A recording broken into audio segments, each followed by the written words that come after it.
جيبها وضبها، لأنه إذا ما ضبيتها ما رح يصير في خيرها. طول بالك سبع، طول بالك.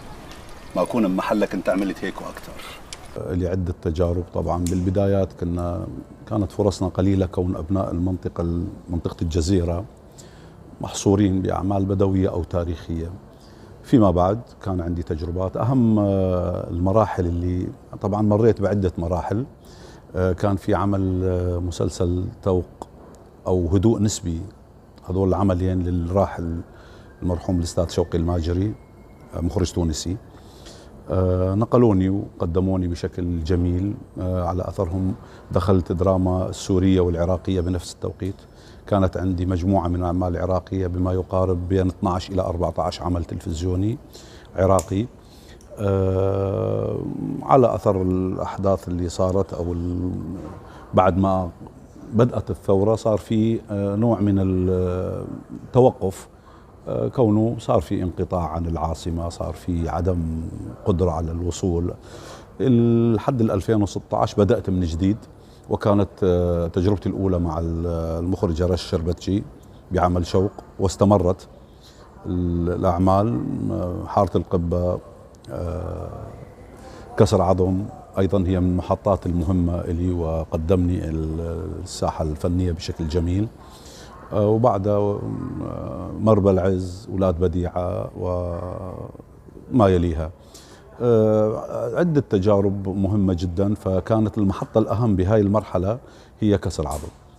بعدها انتقلت إلى المحطة اللي نشرتني بشكل واضح وصريح، وهي مسلسل العربجي بجزئين الأول والثاني. أنا كنت ماخذ شخصية المتصرف. بهاي الشخصية أنا حاولت أنه أجيب شيء من بيئتي وأتعامل مع الشخصية على أنها بنت البيئة. ما حاولت أقلد حدا بهاي الشخصية، والحمد لله أخذت أصداء حلوة. رح أختار أمهر القوات اللي عندي.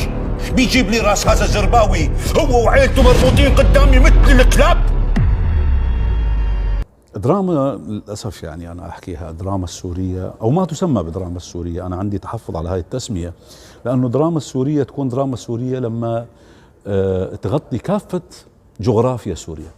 للأسف الدراما اللي عنا حاليا واللي عم تنشغل هي دراما شامية، دراما دمشقية، دراما لها علاقة بمكان جغرافي معين، ما شاملة.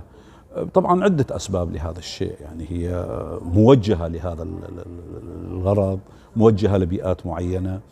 ولكن الأهم بالموضوع أنه نحن نفتقر إلى شركات إنتاج خاصة فينا أو من أبناء منطقتنا، يكون همهم هو الشيء اللي نحكي فيه نحن.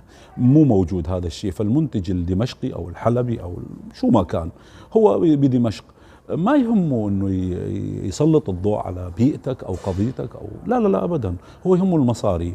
والمصاري المطلوب منه أنه يصور بهاي اللوكيشنات اللي المكررة واللي ملت الناس منها، يعني البيوت نفسها عم تتكرر بكذا عمل.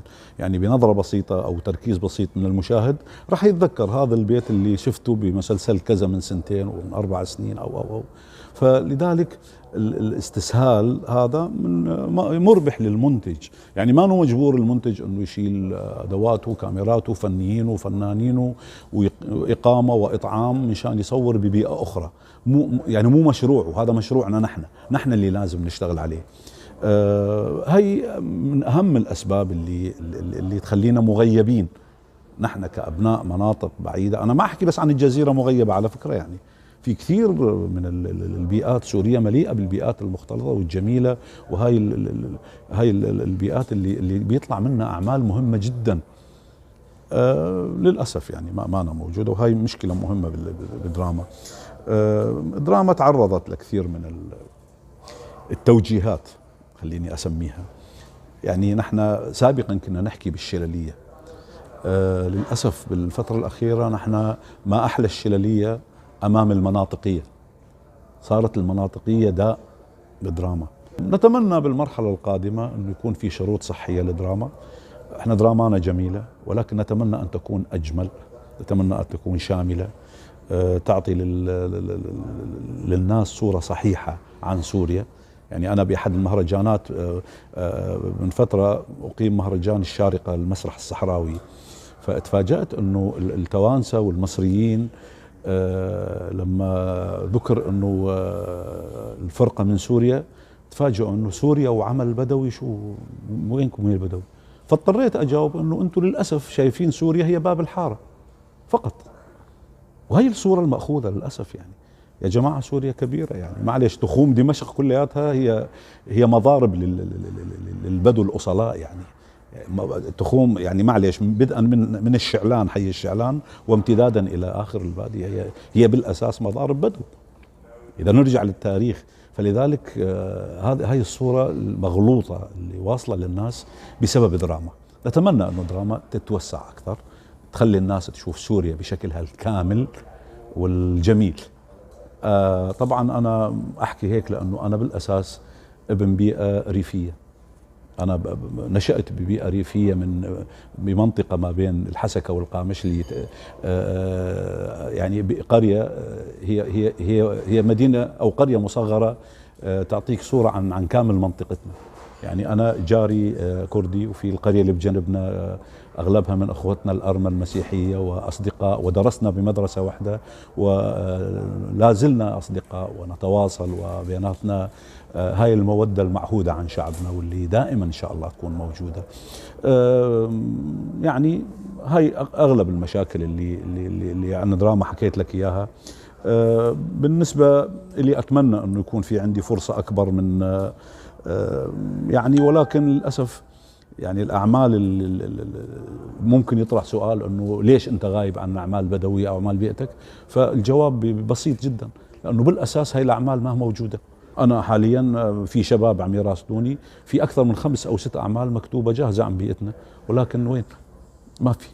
ونرجع لأساس الموضوع أنه أخي ما في شركات إنتاج يعني ممكن تساعد أو تتبنى هاي الفكرة.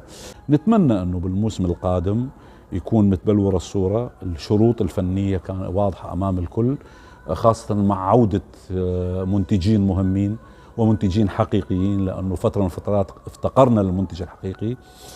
رؤوس أموال، فنانين اللي برا البلد كمان عودتهم مهمة جدا. فهذا أكيد راح يعطي زخم، وراح تكون دراما بخير، وإن شاء الله البلد كله متعافي وبخير وموحد إن شاء الله.